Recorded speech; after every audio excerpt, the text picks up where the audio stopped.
Welcome to the Tech Egg. Don't get scrambled. Enjoy the video. In this video, I will explain how to get your IPPP QR card.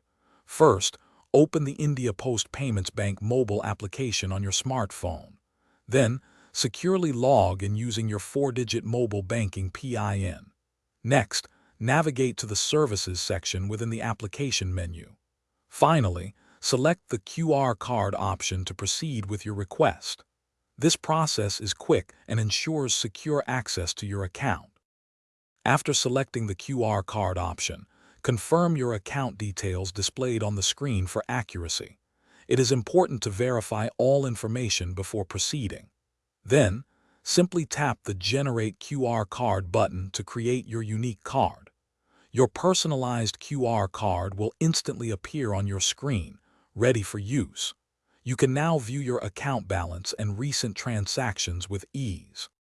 To use your QR card for transactions, simply present it at any India Post Payments Bank access point.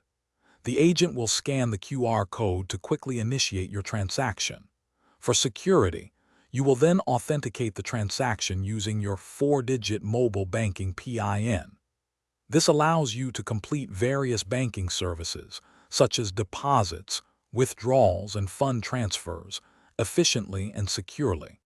The IPPP QR card offers a convenient and completely paperless banking experience. It eliminates the need for a physical debit card or a traditional passbook, simplifying your banking. All transactions are secured with your unique 4-digit mobile banking PIN, ensuring your funds are safe. This method allows you to access your account services quickly and safely, providing peace of mind. Thanks for watching. Consider subscribing if I helped unscramble your problems.